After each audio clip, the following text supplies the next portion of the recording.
Le jour de mes 28 ans, j'ai découvert sur Facebook que ma famille avait organisé une fête surprise, pour ma sœur. La légende disait, la seule qui mérite d'être célébrée. J'ai commenté, joli gâteau. Ma mère a répondu, au moins, il y a quelqu'un pour qui ça vaut la peine de faire un gâteau. J'ai souri. J'ai répondu, profitez-en. Tant que vous le pouvez. Le soir même, j'ai fait un virement, envoyé 2 emails. 12 jours plus tard, ma sœur a hurlé quand son propriétaire l'a appelé et lui a dit. Votre loyer est annulé.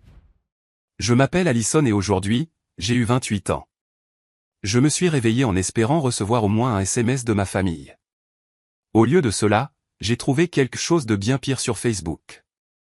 Des photos de toute ma famille à une fête surprise hier soir pour ma sœur, Belle. La légende disait, la seule qui mérite d'être célébrée. J'ai commenté, joli gâteau. Ma mère a répondu. Au moins, il y a quelqu'un pour qui ça vaut la peine de faire un gâteau. J'ai souri. J'ai répondu, profitez en tant que vous le pouvez. Avant de continuer mon histoire, dites-moi d'où vous regardez. Cliquez sur le bouton j'aime et abonnez-vous si vous vous êtes déjà senti invisible dans votre propre famille. Croyez-moi, ce qui va suivre vous montrera exactement comment reprendre le pouvoir. L'incident de Facebook peut vous choquer, mais pour moi, ce n'était que le dernier épisode d'un schéma qui a duré toute ma vie. En grandissant, notre famille avait des rôles bien définis. J'étais la responsable, et Belle était l'enfant chéri. 3 ans plus jeune que moi, elle parvenait à obtenir des éloges pour le moindre effort, tandis que mes réussites prenaient la poussière. Je me souviens encore de mon 10e anniversaire. J'avais demandé une petite fête avec mes amis de l'école. Rien d'extravagant, juste des pizzas et des jeux dans notre jardin. La veille, Belle a décidé qu'elle voulait s'inscrire au cours de danse locale. Soudain, l'argent de mon anniversaire est devenu ses frais d'inscription. On pourra fêter ça le week-end prochain, a dit maman. Ce week-end prochain n'est jamais venu. Quand nos parents ont divorcé, j'avais 12 ans et Belle en avait 9. La séparation a frappé notre famille comme un ouragan, laissant des débris émotionnels partout. Papa a déménagé à l'autre bout de la ville, promettant des visites le week-end qui sont devenues mensuelles, puis trimestrielles, puis de simples apparitions pour les vacances. Maman est tombée dans une dépression qui m'a laissé prendre le relais. Je préparais les repas, aidais aux devoirs et m'assurais que les factures étaient bien en évidence sur le comptoir pour que maman n'oublie pas de les payer. Belle a réagi différemment. Elle faisait des siennes, séchant l'école, claquant les portes et hurlant que le divorce était en quelque sorte de ma faute. Plutôt que de la discipliner, maman passait des heures à la consoler, lui achetant des cadeaux pour compenser notre foyer brisé. Ta sœur est sensible, expliquait maman quand je remettais en question ce 2 poids, 2 mesures. Tu es forte, Alison. Tu peux gérer les choses. À 16 ans, j'avais une moyenne générale parfaite, j'étais capitaine de l'équipe de débat et je travaillais le week-end à l'épicerie locale pour économiser pour l'université.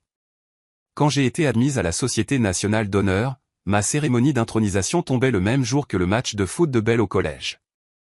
Personne de ma famille n'a assisté à ma cérémonie. Ce soir-là, ils ont ramené de la glace pour célébrer le seul but que Belle avait marqué dans un match qu'elles avaient perdu. Nous sommes fiers de toi aussi, Alison. A dit papa au téléphone quand je l'ai appelé pour lui parler de ma réussite.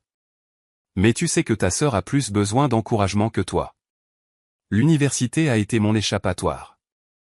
J'ai obtenu une bourse partielle et j'ai cumulé 2 emplois pour couvrir le reste.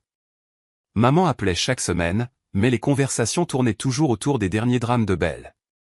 Quand Belle a obtenu son diplôme de lycée avec une moyenne passable, ils lui ont organisé une fête qui a coûté plus cher que tous mes manuels du premier semestre. Quand Belle a décidé d'aller au collège communautaire, j'étais sincèrement heureuse pour elle. Peut-être qu'un peu de structure l'aidera à grandir, pensais-je. 6 mois plus tard, elle a abandonné, prétendant que c'était trop stressant. À ce moment-là, j'avais obtenu mon diplôme et décroché un premier poste dans une agence de marketing. Je gagnais assez pour louer un petit appartement et commencer à rembourser mes prêts étudiants. Puis est venu l'appel de Belle. Elle avait besoin du premier et du dernier mois de loyer pour un appartement. Juste le temps que je trouve ma passion, a-t-elle expliqué. Contre toute attente, j'ai viré l'argent. Maman a appelé pour me remercier en disant « Ça fait plaisir de te voir enfin aider ta sœur ». Ce qu'il ne savait pas, c'est que j'ai continué à aider. Au cours des 2 dernières années, j'ai viré 40% du loyer de Belle chaque mois. Non pas parce qu'elle l'a demandé, mais parce que son propriétaire m'a appelé quand elle avait 3 mois de retard. Plutôt que de la laisser être expulsée, j'ai mis en place des virements automatiques. Je n'en ai jamais parlé à ma famille, et Belle ne l'a jamais reconnu. Elle se plaignait toujours d'avoir du mal à payer son loyer lors des réunions de famille pendant que je restais assise en silence. À Noël dernier, Belle a annoncé qu'elle avait été promue à la boutique où elle travaillait à temps partiel. Tout le monde a porté un toast à son succès. Plus tard, je l'ai entendu dire à maman qu'elle avait été licenciée des semaines plus tôt, mais qu'elle ne voulait pas gâcher les vacances. Je n'ai rien dit à propos de l'argent supplémentaire que j'avais envoyé quand elle m'a envoyé un texto prétendant que son chauffage risquait d'être coupé. Mon 27e anniversaire est passé avec un SMS de maman. Joyeux anniversaire. J'emmène Belle faire du shopping pour ses entretiens d'embauche. Je t'appelle plus tard. Elle n'a jamais appelé. J'ai passé la soirée seule, m'offrant un plat à emporter et un film, me disant que ça n'avait pas d'importance. Il y a un mois, papa a appelé pour me demander si je pouvais contribuer à une surprise spéciale qu'il préparait. Il n'a pas donné de détails, a juste dit que la famille se mobilisait pour quelque chose d'important. J'ai envoyé $500, supposant que c'était pour le 60e anniversaire de maman qui approchait. J'ai même noté la date sur mon calendrier pour m'assurer d'être disponible pour ce qu'il prévoyait. Maintenant, en regardant ces photos sur Facebook, j'ai réalisé quelle avait été la surprise spéciale. Une fête pour Belle la veille de mon anniversaire. Ce matin, je me suis réveillé à 6h30, comme n'importe quel autre jour de travail. Sauf que ce n'était pas un jour comme les autres. C'était mon 28e anniversaire. Je suis resté au lit quelques minutes de plus, me permettant d'espérer qu'aujourd'hui serait peut-être différent. Peut-être qu'il y aurait un SMS de maman ou même un appel de papa. Au moins, Belle s'en souviendrait peut-être, ne serait-ce que parce que Facebook le lui rappellerait. J'ai vérifié mon téléphone. 3 messages. Un de ma patronne me souhaitant un joyeux anniversaire et me faisant savoir qu'elle avait laissé une carte sur mon bureau, un de ma colocataire d'université qui n'oubliait jamais, et un du système automatisé de mon dentiste me rappelant mon nettoyage la semaine prochaine. Rien de la famille. Il est encore tôt, me suis-je dit en me douchant et en m'habillant pour le travail. Le temps que j'arrive au bureau, mon Instagram avait quelques messages d'anniversaire de connaissances. Toujours rien de ma famille. Je me suis plongé dans le travail, me disant que je m'en fichais. Après tout, j'avais 28 ans, pas 8. Les anniversaires n'étaient pas censés avoir d'importance à mon âge. Pendant ma pause déjeuner, je me suis enfin autorisé à consulter Facebook. C'est là que je les ai vus. 27 photos postées par ma cousine Amber à 23h30 la nuit dernière. Fête surprise pour l'unique et seule Belle. La famille, c'est tout. J'ai fait défiler les photos avec une incrédulité croissante. Il y avait ma mère, rayonnante de fierté, portant un gâteau à 3 étages avec « Belle et notre étoile » écrit en lettres élégantes. Il y avait mon père, qui avait prétendu ne pas pouvoir venir ce mois-ci à cause de contraintes professionnelles, son bras autour de Belle alors qu'elle ouvrait une petite boîte à bijoux. L'expression de choc sur son visage alors qu'elle en sortait ce qui ressemblait à des boucles d'oreilles en diamant. Il y avait tante Judith, qui vivait à 3 états de là et avait manqué ma remise de diplôme parce que, voyager est trop difficile. Oncle Pet et sa femme, que je n'avais pas vu depuis 2 ans. Même ma grand-mère, qui avait besoin d'aide pour marcher, avait fait le voyage. Le lieu était reconnaissable entre tous. L'ancienne maison de mes parents, où maman vivait toujours, la maison où j'avais grandi, où j'avais célébré des anniversaires avec des gâteaux de supermarché et des cadeaux pratiques comme des fournitures scolaires, la maison que j'avais aidé à entretenir, peignant la cuisine un été et réparant le robinet de la salle de bain qui fuyait pendant les vacances universitaires parce que, nous n'avons pas les moyens de payer un plombier. En continuant à faire défiler, les détails devenaient plus douloureux. Des ballons de la couleur préférée de Belle, une table couverte de cadeaux emballés, une bannière disant « Nous sommes si fiers de toi », suspendue au-dessus de la cheminée où mes récompenses académiques avaient autrefois été exposées avant d'être déplacées dans un tiroir pour « désencombrer ». La dernière photo montrait Belle debout à côté de maman, toutes deux tenant des coupes de champagne. La légende disait « On célèbre la seule qui le mérite ». Si fier de notre fille qui a décroché l'entretien pour le job de ses rêves. #famille fière #la meilleure fille. L'horodatage indiquait 23h58. 2 minutes avant le début officiel de mon anniversaire. J'ai posé mon téléphone, mon sandwich oublié.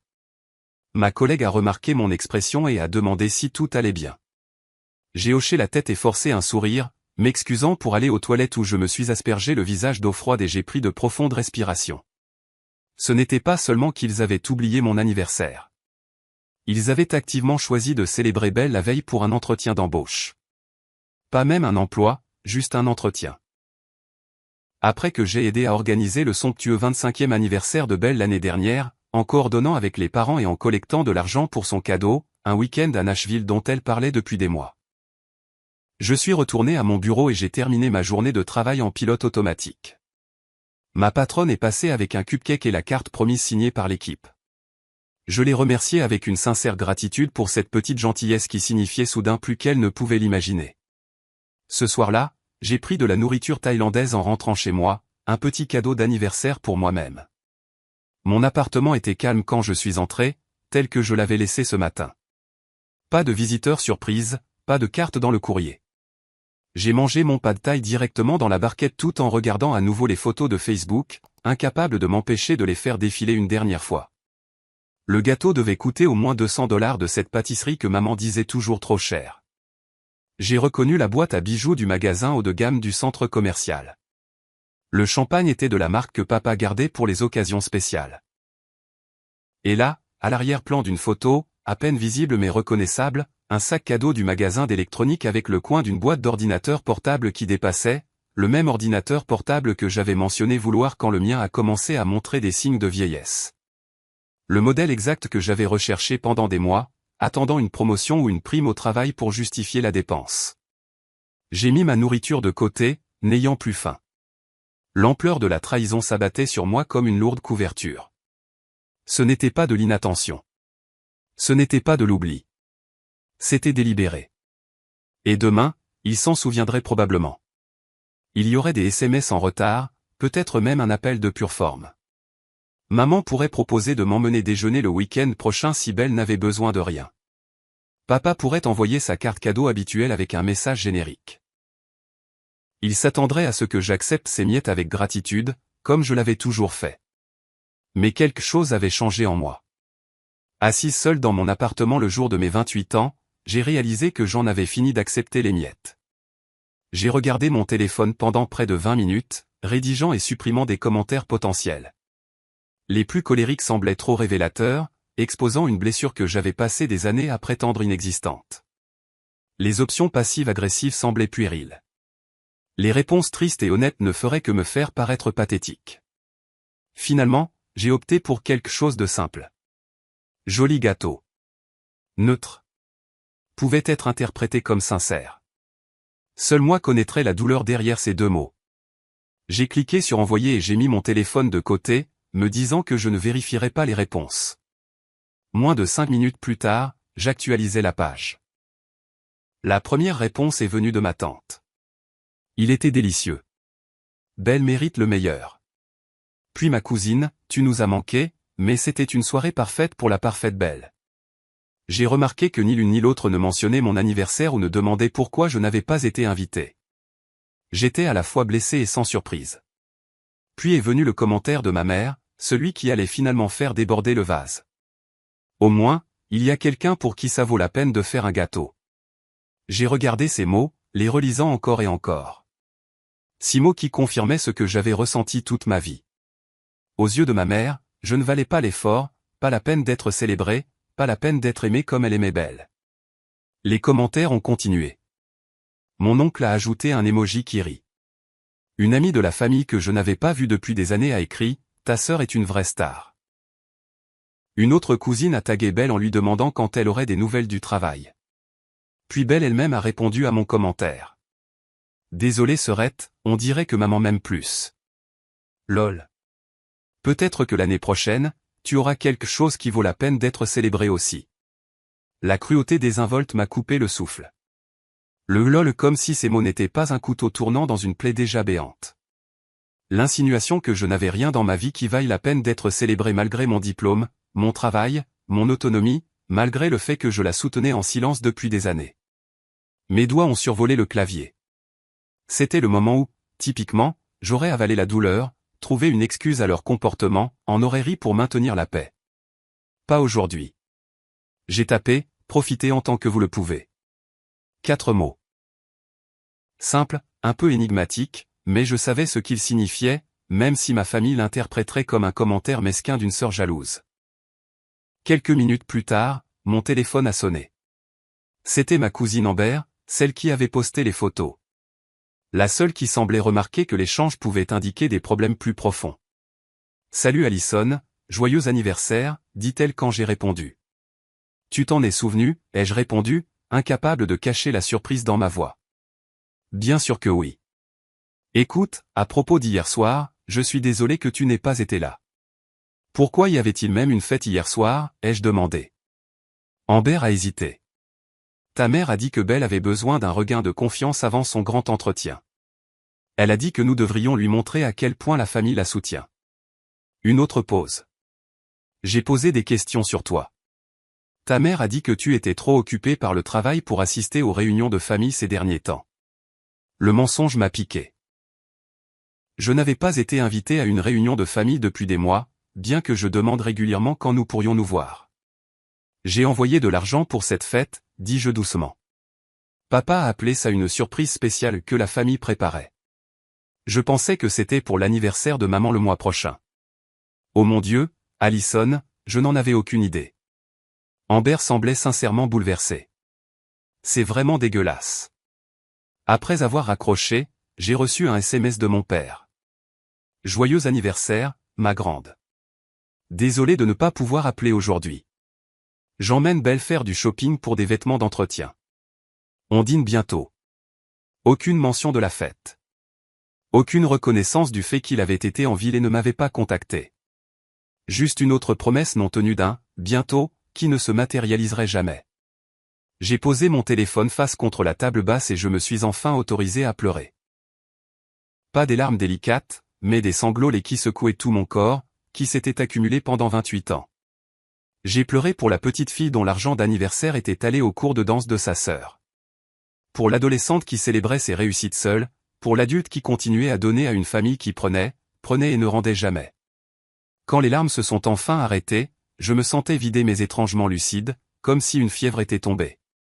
Je me suis souvenu de moments similaires tout au long de ma vie, l'humiliation publique lors des réunions de famille quand maman nous comparait. Pourquoi ne peux-tu pas être plus comme ta sœur, au dîner de Noël quand je mentionnais le stress au travail, Belle est juste plus amusante à fréquenter, quand j'ai demandé pourquoi je n'avais pas été invité à une journée à la plage en famille, ta sœur a juste besoin de plus de soutien que toi. Le refrain constant chaque fois que je remettais en question le déséquilibre.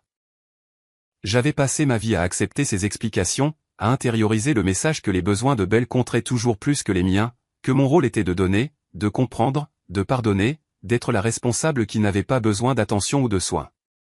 J'ai repris mon téléphone et j'ai regardé à nouveau l'échange. Ces 6 mots de ma mère, au moins, il y a quelqu'un pour qui ça vaut la peine de faire un gâteau. Quelque chose en moi s'est durci en une résolution de faire. J'en avais fini d'être la compréhensive, fini d'être la responsable qui n'obtenait rien en retour. Fini d'être invisible.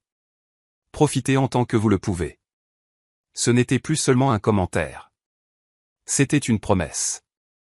Assise en tailleur sur mon canapé, entouré des restes de mon dîner d'anniversaire solitaire, j'ai sorti mon ordinateur portable et j'ai ouvert un tableur que je tenais à jour depuis des années.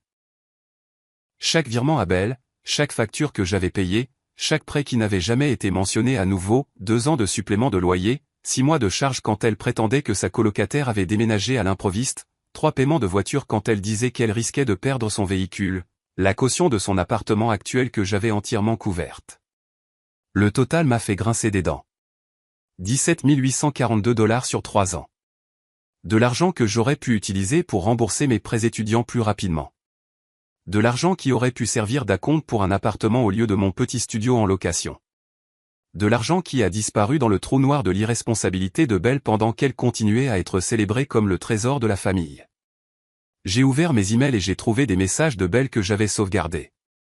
J'ai juste besoin d'un petit coup de main ce mois-ci. Les temps sont durs au travail. Promis, je te rembourserai quand mon chèque de commission arrivera. Ne le dis pas à papa et maman.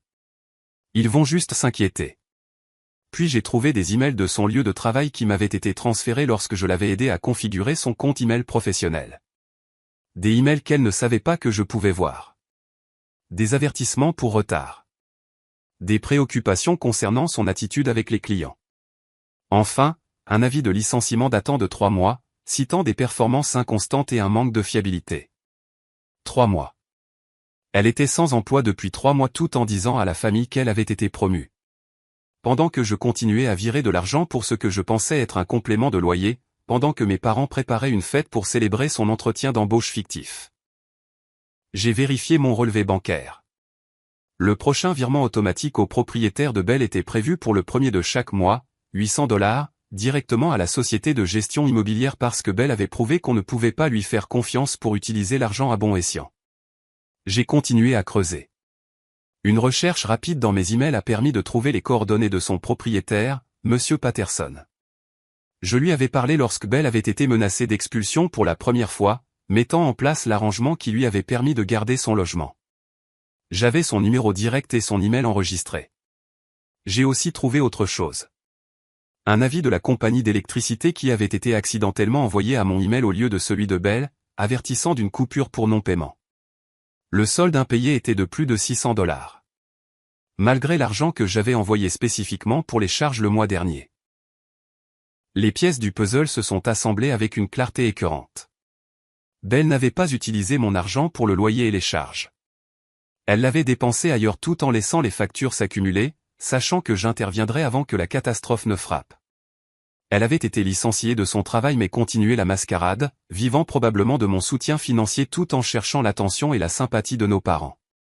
Et mes parents avaient permis cela, célébrant ces mensonges tout en ignorant mes véritables réussites.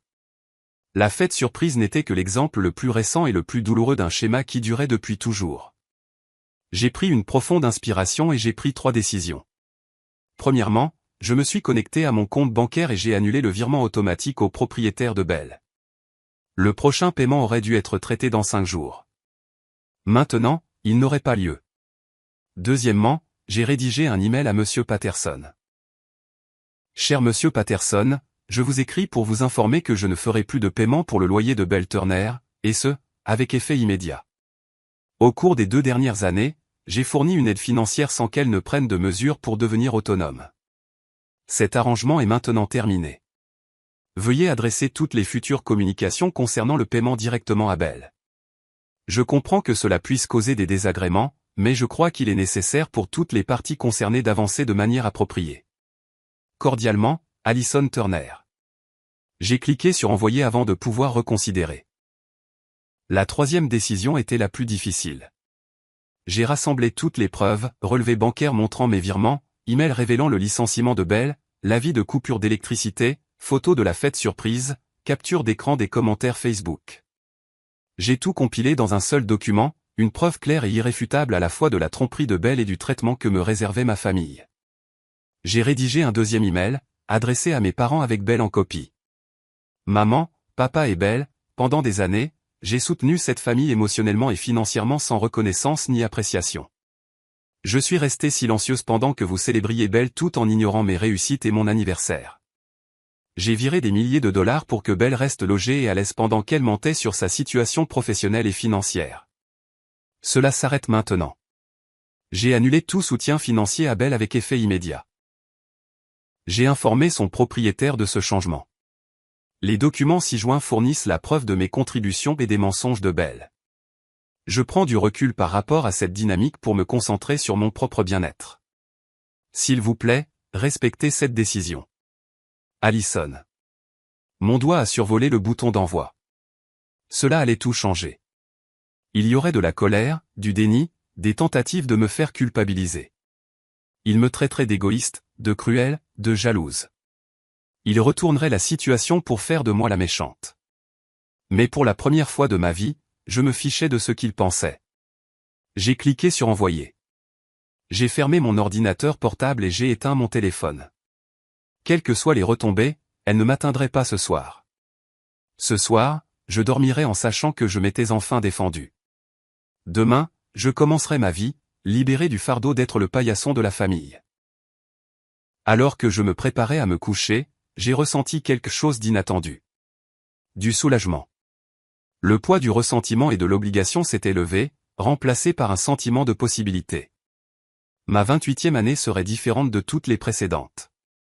Elle serait la mienne. Jour 1. Le lendemain de l'envoi des emails s'est déroulé dans un étrange silence. J'ai gardé mon téléphone éteint toute la nuit et le jour de travail suivant, me concentrant plutôt sur une présentation que je préparais depuis des semaines. Mes collègues ont commenté ma concentration et mon énergie inhabituelle. Tu sembles différente aujourd'hui, a noté ma patronne avec approbation. J'étais différente. Pour la première fois depuis des années, mon attention n'était pas partagée entre ma vie et la crise de Belle. Je me sentais plus légère, plus lucide. Ce soir-là, j'ai finalement rallumé mon téléphone. Il a immédiatement commencé à vibrer de notifications, 12 appels manqués de ma mère, 8 de Belle, 3 de mon père, 37 SMS, 15 emails. Je les ai tous ignorés, préparant le dîner et regardant un film que je voulais voir. J'ai mieux dormi que je ne l'avais fait depuis des mois. Jour 2 a apporté plus d'appels et de messages, de plus en plus urgents. J'ai filtré mes emails pour envoyer les communications familiales dans un dossier séparé que je vérifierai quand je me sentirai prête. J'ai bloqué leur numéro temporairement, ayant besoin d'espace pour renforcer ma résolution. Le jour 3, une livraison est arrivée à mon appartement. Des fleurs de ma cousine Amber avec une carte disant « Joyeux anniversaire en retard. Tu mérites d'être célébré, toi aussi. » C'était la première reconnaissance d'anniversaire de la part de la famille qui m'ait fait sourire depuis des années. Le jour 4 a marqué le début de la véritable tempête. Sans mon virement mensuel, Belle faisait maintenant face à la réalité de son loyer intégral à payer. Son premier SMS est arrivé via le téléphone d'un ami commun. « C'est quoi ce bordel, Allison ?» Le propriétaire a appelé pour le loyer. « Tu sais que je ne peux pas payer le montant total. Quel que soit ton problème, ne te venge pas sur moi. Règle ça maintenant. » Je n'ai pas répondu. Le jour 6, ma mère avait recours à des messages vocaux via la ligne principale de l'immeuble. Allison Marie Turner, ce comportement enfantin doit cesser maintenant. Ta sœur est en larmes. Tu as mis son logement en péril à cause de quoi? De la jalousie pour un anniversaire. Je t'ai mieux élevé que ça. Appelle-moi immédiatement. J'ai sauvegardé le message mais n'ai pas rappelé. Le jour 8 a apporté le premier contact de mon père. Un email avec pour objet, parlons-en rationnellement. Allison, je comprends que tu sois contrariée par la fête. Nous aurions dû être plus prévenants quant au timing, mais couper les vivres à ta sœur financièrement sans avertissement est une réaction extrême. Belle a toujours été plus fragile que toi. Tu le sais. Elle a besoin de notre soutien pendant qu'elle trouve ses marques. Ta mère est hors d'elle d'inquiétude. S'il te plaît, appelle-moi pour que nous puissions discuter d'un compromis. J'ai écrit une brève réponse, papa, il ne s'agit pas d'une fête. Il s'agit d'années de déséquilibre et de tromperie. Belle est sans emploi depuis 3 mois tout en faisant semblant. Elle a mal utilisé l'argent que j'ai envoyé pour des besoins essentiels. À 25 ans, elle doit faire face aux conséquences de ses choix. Je ne discuterai pas d'un compromis qui implique que je continue à la cautionner. Allison. Le jour 10, la situation s'était envenimée. Plusieurs membres de la famille avaient été enrôlés pour me contacter, chacun avec une approche différente. Tante Judith a appelé mon lieu de travail, me forçant à avoir une conversation inconfortable avec la réceptionniste sur le fait de ne pas accepter d'appel personnel. Oncle Pet a envoyé un long email sur la loyauté familiale et sur le fait que, les liens du sang sont plus forts que tout. Même ma grand-mère a laissé un message vocal tremblant sur sa déception face à mon comportement. Les messages de Belle sont devenus de plus en plus désespérés. Le propriétaire dit que j'ai 5 jours avant le début de la procédure d'expulsion. Vas-tu sérieusement laisser ta propre sœur devenir sans abri? Quel genre de monstre es-tu devenu? Ce fut suivi 1 heure plus tard par « Je suis désolé pour les commentaires sur Facebook, d'accord? C'était juste une blague. Tu prends toujours tout si au sérieux. S'il te plaît, envoie juste l'argent cette dernière fois et on pourra parler de le réduire progressivement. » Quand ces appels ont échoué, le ton a changé. Maman et papa savent tout maintenant. Comment tu as espionné mes emails? Comment tu m'as tendu un piège? Tout le monde peut voir à quel point tu as toujours été jalouse de moi. Bonne chance pour être un jour à nouveau la bienvenue dans cette famille. J'ai maintenu mon silence, bien que chaque message ait mis ma résolution à l'épreuve. L'ancienne Allison se serait effondrée, se serait excusée, aurait envoyé l'argent pour maintenir la paix. La nouvelle Allison a reconnu ces tactiques pour ce qu'elles étaient, de la manipulation conçue pour restaurer le statu quo. Le jour 11, ma mère a envoyé sa menace la plus directe à ce jour. Tu as 24 heures pour reprendre le soutien financier à ta sœur et t'excuser pour cette perturbation, ou tu en subiras les conséquences. Ne me teste pas là-dessus, Allison. Le vague des conséquences m'aurait autrefois terrifié. Maintenant, cela ne faisait que confirmer que je prenais la bonne décision. Le même jour, le petit ami de Belle, Dylan, que j'avais rencontré exactement 2 fois, a envoyé un message décousu m'accusant de détruire la santé mentale de Belle et d'essayer toujours de saboter son bonheur, parce que tu es jalouse de l'amour que tout le monde lui porte. J'ai bloqué son numéro ainsi que plusieurs autres, créant un petit cercle de paix autour de moi. Je me suis concentré sur le travail, j'ai accepté une invitation à dîner de collègues que j'avais souvent déclinée par le passé en raison d'obligations familiales, et j'ai même pris rendez-vous avec un thérapeute, chose que j'envisageais depuis des années mais que je n'avais jamais priorisée. La lueur d'espoir inattendue est venue quand Amber a appelé pour prendre de mes nouvelles. J'ai vu l'email que tu as envoyé avec toutes les preuves, dit-elle. Je n'avais aucune idée que tu soutenais Belle financièrement depuis tout ce temps. Personne ne le savait, ai-je répondu. C'était le but. Eh bien, pour ce que ça vaut, je pense que tu fais ce qu'il faut, dit Amber. Il était temps que quelqu'un dans cette famille s'oppose à l'adoration de Belle. Et je suis désolé pour ton anniversaire. J'aurais dû réaliser que quelque chose n'allait pas quand ta mère a insisté sur le fait que tu ne pouvais pas venir à la fête. Son soutien signifiait plus que je ne pouvais l'exprimer, un rappel que peut-être tout le monde dans ma famille ne faisait pas partie de la dynamique toxique à laquelle j'avais échappé. Alors que le jour 12 se levait, je savais que la véritable explosion approchait. Le loyer de Belle était maintenant officiellement en retard, et le propriétaire allait prendre des décisions sur les prochaines étapes. Je suis allé travailler préparé à la tempête, mais me sentant étrangement plus centré et calme que je ne l'avais été depuis des années. L'appel est arrivé à 14h17. J'étais en réunion quand mon téléphone s'est allumé avec le nom de Belle. J'ai refusé l'appel et j'ai continué ma présentation. 2 minutes plus tard, il a sonné de nouveau, et encore. Au 5e appel consécutif, ma patronne m'a fait signe de sortir pour gérer l'urgence, quelle qu'elle soit. Dans le couloir, j'ai finalement répondu. Quoi, Belle ? Le cri était si fort que j'ai dû éloigner le téléphone de mon oreille. Le propriétaire vient d'appeler. Il lance la procédure d'expulsion. Règle ça tout de suite. Je ne peux pas régler ça, Belle, dis-je, gardant ma voix calme et professionnelle. C'est la conséquence de tes choix. Mes choix ? Tu as choisi d'arrêter de payer sans prévenir. Tu as choisi de ruiner ma vie parce que tu es jalouse d'une stupide fête. Tu as menti sur le fait d'être employé pendant 3 mois, ai-je répondu. Tu as mal utilisé l'argent que j'ai envoyé pour les charges. C'était tes choix. Et alors ? Tu gagnes plein d'argent. Tu n'as pas de vie de toute façon. Alors, à quoi d'autre le dépenserais-tu ? La cruauté désinvolte avait encore le pouvoir de piquer, mais pas de me briser. Au revoir, Belle. Je te suggère de commencer à faire tes valises ou de trouver un moyen de payer ton loyer. J'ai mis fin à l'appel alors qu'elle était en plein cri et je suis retourné à ma réunion. 10 minutes plus tard, mon téléphone a commencé à vibrer continuellement de notifications. Notre conversation de groupe familial, inactive depuis des mois sauf pour les annonces de Belle, avait explosé. Maman, Allison, réponds à ton téléphone immédiatement. Papa, ça a été trop loin. Appelle ta sœur. Tante Judith, je n'arrive pas à croire que tu ferais ça à ton propre sang. Oncle Pet, ton grand-père aurait honte. Et ainsi de suite, un cœur d'indignation et de condamnation. J'ai mis la conversation en sourdine et je me suis concentré sur la fin de ma journée de travail. À 16h30, la réceptionniste a appelé mon poste. Allison, votre mère est dans le hall. Elle semble contrariée. La sécurité demande s'ils doivent l'escorter dehors. Mon cœur s'est emballé, mais j'ai pris une profonde inspiration. Dites-leur que je descends tout de suite. Dans le hall, ma mère faisait les 100 pas, le visage rouge de colère.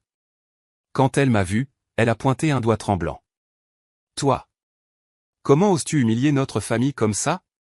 Le gardien de sécurité m'a regardé d'un air interrogateur. Je lui ai souri. C'est bon, Frank. C'est ma mère. On va sortir un moment. Dehors, Je me suis tourné pour lui faire face. Maman, je suis au travail. C'est inapproprié. Inapproprié. Tu sais ce qui est inapproprié? Envoyer des informations financières privées à toute la famille. Faire passer ta sœur pour une mauvaise personne pour te sentir importante. Elle pourrait perdre son appartement. Maman, dis-je doucement, Belle a perdu son travail il y a 3 mois et ne l'a dit à personne. Elle nous a tous menti. Elle essayait de trouver le bon moment pour nous le dire. Elle ne voulait pas nous inquiéter. Elle n'a eu aucun problème à m'inquiéter quand elle avait besoin d'argent, ai-je souligné.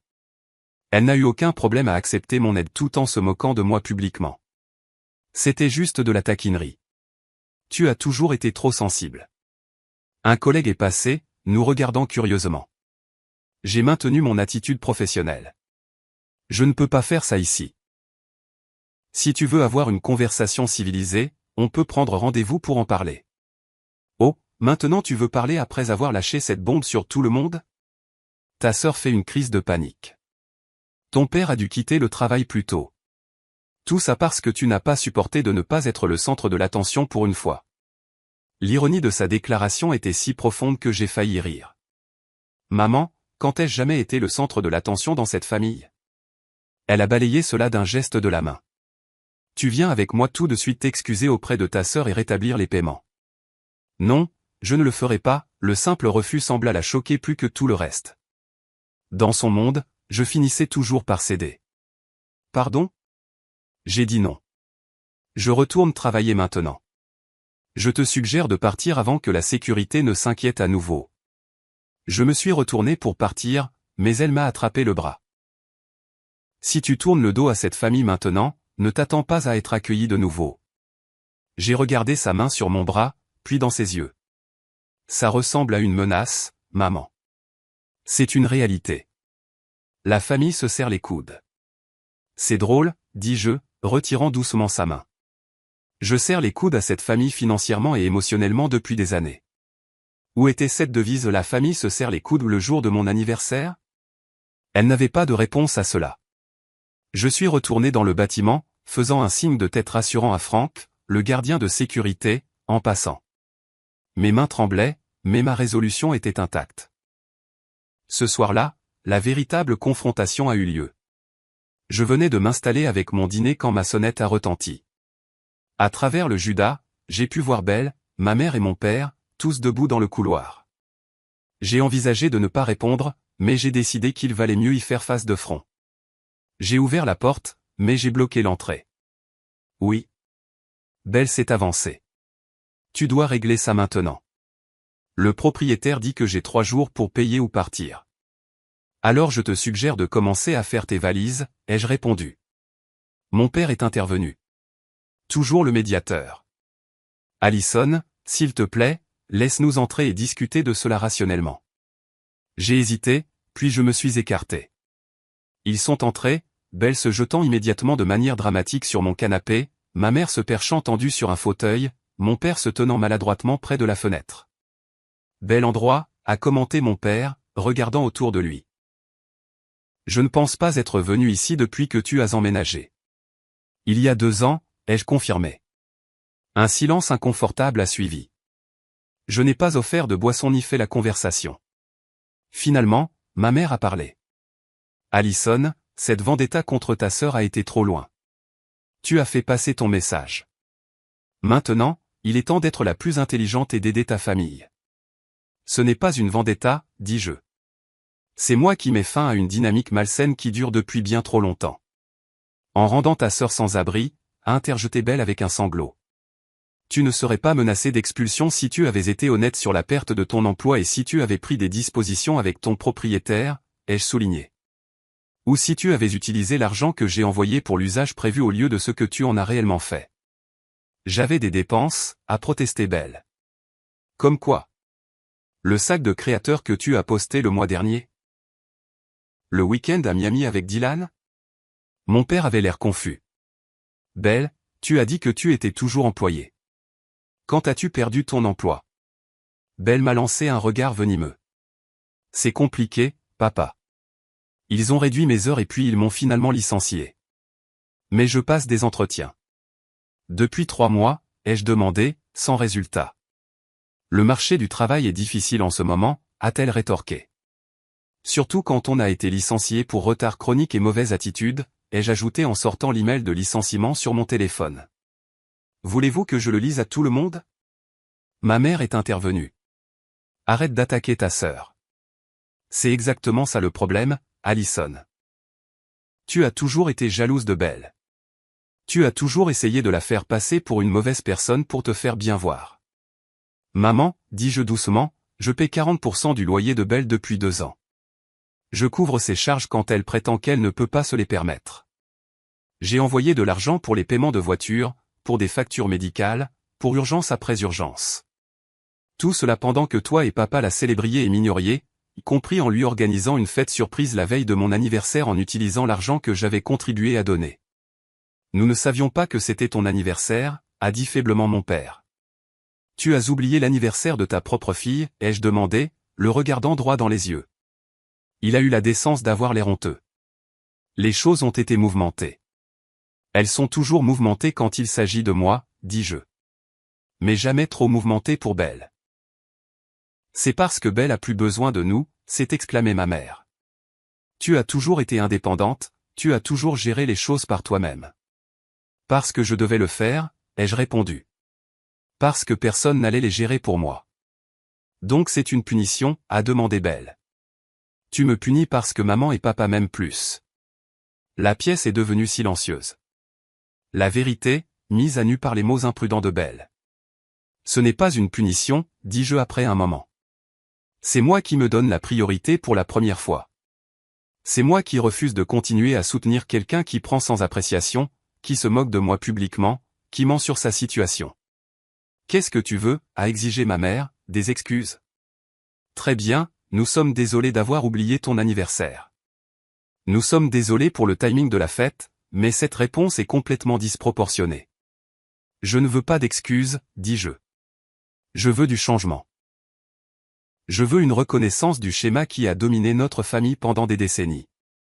Je veux que Belle assume la responsabilité de sa propre vie, et je veux me concentrer sur la mienne. En laissant ta sœur sans abri? A demandé mon père. Belle a des options, ai-je souligné. Elle peut trouver un travail, n'importe quel travail, pour payer son loyer en cherchant quelque chose de mieux. Elle peut trouver une colocataire. Elle peut retourner vivre chez maman. Elle peut déménager dans un endroit plus abordable. Tout ça a l'air horrible, a gémi Belle. Bienvenue dans la vie d'adulte, ai-je répondu. La vie que je mène tout en subventionnant ton adolescence prolongée. Ma mère s'est levée brusquement. Ça ne nous mène nulle part. Voici ce qui va se passer. Tu vas rétablir les paiements aux propriétaires, au moins jusqu'à ce que Belle trouve un emploi stable. En retour, nous ferons plus d'efforts pour reconnaître tes contributions.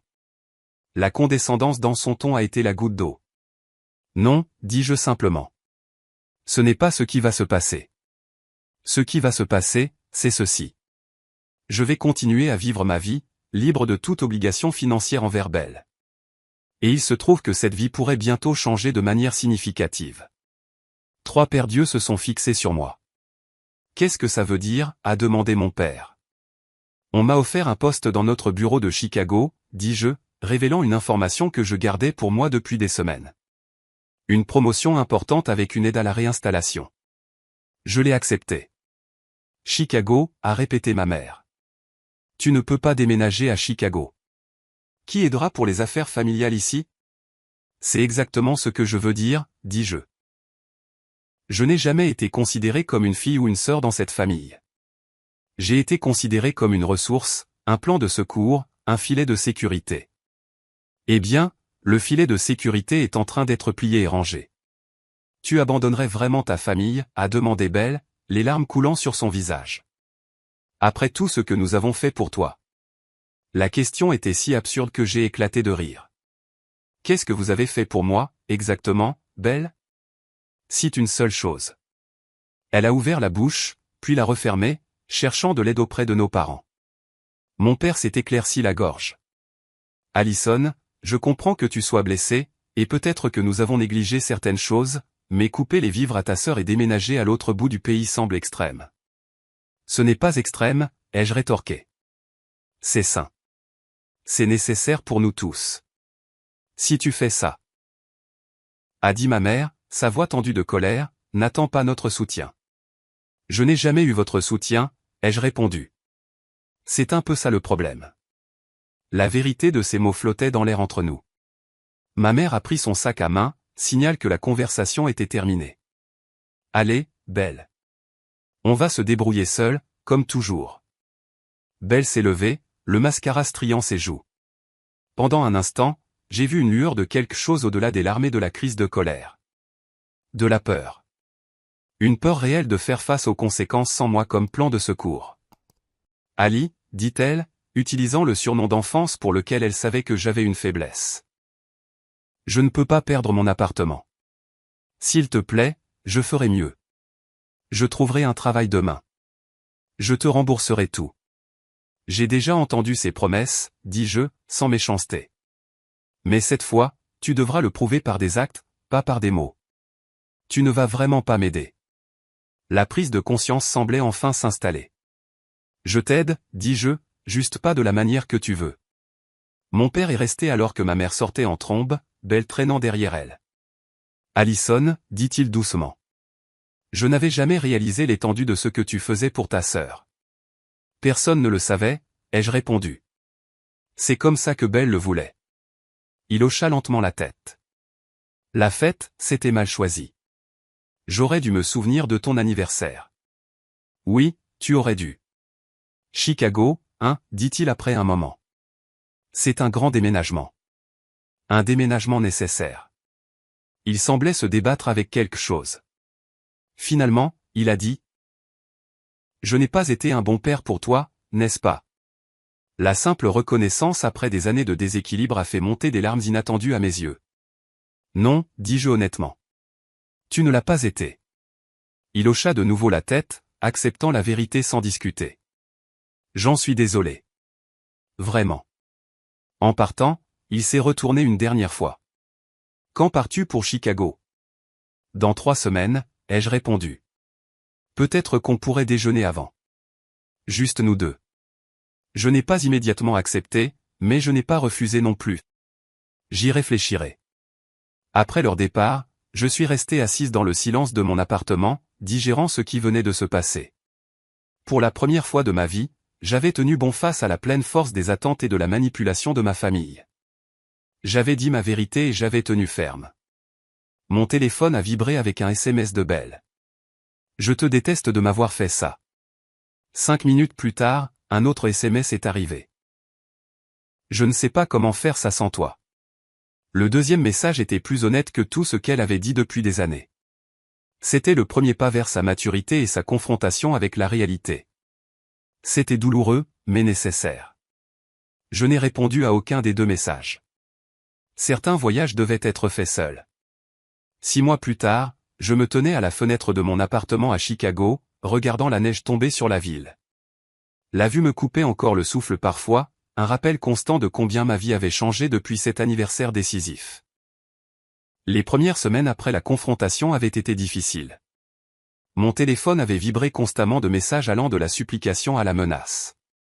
Ma mère avait tenté de rallier la famille élargie contre moi, me dépeignant comme la méchante qui a abandonné sa sœur dans le besoin. Certains l'avaient cru. D'autres m'avaient contacté en privé pour dire qu'ils comprenaient, voire admiraient ma décision de briser le cycle. Belle avait en effet été menacée d'expulsion, mais ne s'était pas retrouvée sans abri. À la dernière minute, elle avait trouvé une colocataire, une autre employée de commerce qui avait besoin de partager les frais. Elles avaient déménagé dans un appartement plus petit dans un quartier moins prisé. Selon Amber, qui était devenu mon principal lien avec les nouvelles de la famille, Belle avait pris un travail dans un fast-food et se présentait régulièrement. Ma mère me parlait à peine. Nos communications se limitaient à des échanges laconiques lors des grandes fêtes. Elle n'était pas venue à Chicago, bien que je l'ai invitée pour Thanksgiving. Trop occupée à m'occuper des membres de la famille qui s'en soucient encore, avait été sa réponse. Mon père, étonnamment, avait fait plus d'efforts. Nous avions déjeuné avant mon départ, une conversation maladroite mais honnête où il avait admis des années de favoritisme envers Belle. Elle était plus bruyante pour exprimer ses besoins, avait-il expliqué. Et tu semblais si capable, si autonome. Je pense que nous avons tous pris cela pour acquis. Ce n'étaient pas des excuses complètes, mais c'était un début. Il était venu à Chicago 2 fois, faisant à chaque fois plus d'efforts pour connaître la femme que j'étais devenue plutôt que la fille qu'il avait négligée. Notre relation était fragile mais en voie de guérison. J'avais trouvé une thérapeute à Chicago, le Dr Winters, spécialisée dans les dynamiques familiales. Nos séances hebdomadaires m'avaient aidé à digérer des années passées en tant qu'enfant oublié, la responsable, la banque de la famille. Ce que vous avez fait n'était pas seulement vous défendre, m'avait-elle dit. C'était refuser de cautionner une dynamique qui était nuisible pour tout le monde, y compris Belle. Cette perspective avait aidé à apaiser la culpabilité qui s'insinuait encore parfois dans les moments calmes. Je n'avais pas ruiné la vie de Belle en coupant les ponts. Je lui avais donné l'opportunité de construire la sienne. Ma vie professionnelle s'était épanouie à Chicago. La promotion était venue avec de nouvelles responsabilités qui me stimulaient et m'excitaient. Je m'étais fait des amis parmi mes collègues, des gens qui ne me connaissaient que tel que j'étais maintenant, pas comme l'éternel acolyte de la star de la famille. La sonnette de mon appartement a retenti, me tirant de mes réflexions. C'était Amber, arrivé pour sa visite du week-end. Nous nous étions rapprochés depuis la rupture, trouvant l'une en l'autre la relation sororale qui nous avait manqué à toutes les deux. Cette vue est toujours aussi folle, dit-elle en me rejoignant à la fenêtre. La meilleure décision de venir ici. La plupart du temps, je suis d'accord, dis-je avec un sourire. Des nouvelles de la famille récemment, demanda-t-elle en s'installant sur mon canapé. Papa a appelé hier. Il a dit qu'il viendrait peut-être pour Noël. Et Belle ? J'ai hésité. En fait, j'ai reçu un email d'elle la semaine dernière.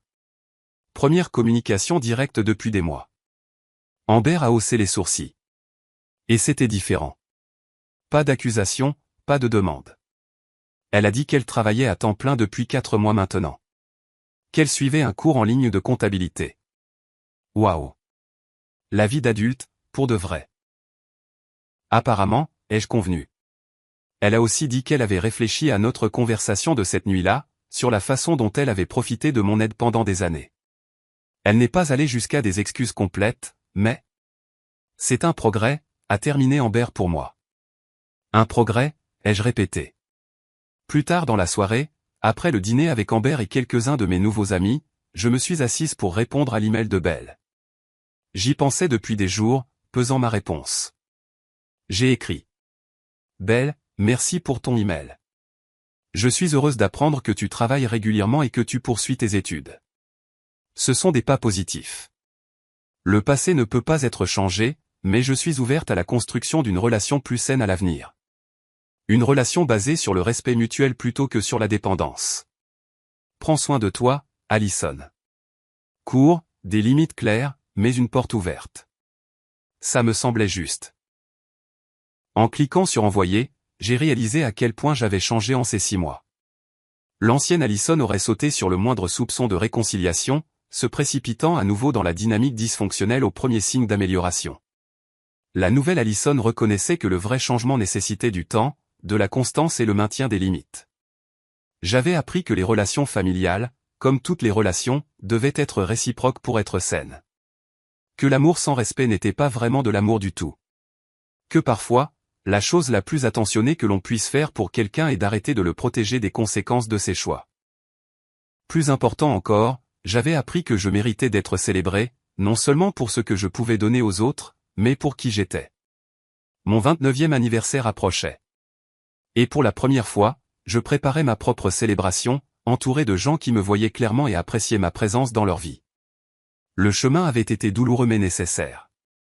Une dynamique familiale construite sur des décennies de déséquilibre ne pouvait pas être réparée du jour au lendemain, voire peut-être jamais complètement. Mais j'avais trouvé la paix en créant mon propre chemin, en donnant la priorité à mon bien-être après des années à faire passer les autres en premier. La neige continuait de tomber devant ma fenêtre, recouvrant la ville d'une beauté silencieuse.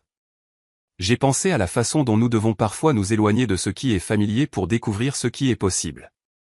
Comment briser les schémas peut être terrifiant mais libérateur. Comment la guérison commence souvent non pas par le pardon, mais par l'acte radical de s'estimer suffisamment pour dire « ça suffit ». J'apprenais encore, je grandissais encore, je définissais encore les limites de cette nouvelle vie. Mais pour la première fois, je le faisais selon mes propres termes, libéré du poids d'être la fille oubliée, la sœur fiable, la banque de la famille. Et ça valait la peine d'être célébré. Avez-vous déjà eu à prendre une décision difficile pour donner la priorité à votre propre bien-être par rapport aux attentes familiales? J'adorerais lire vos histoires dans les commentaires. Si cela a résonné en vous, veuillez aimer cette vidéo et vous abonner à ma chaîne pour plus d'histoires sur l'établissement de limites et la découverte de sa propre valeur. N'oubliez pas que parfois, la chose la plus courageuse que vous puissiez faire est de vous mettre en premier. Merci de m'avoir écouté et souvenez-vous. Votre histoire compte, même lorsque les autres essaient de vous en effacer.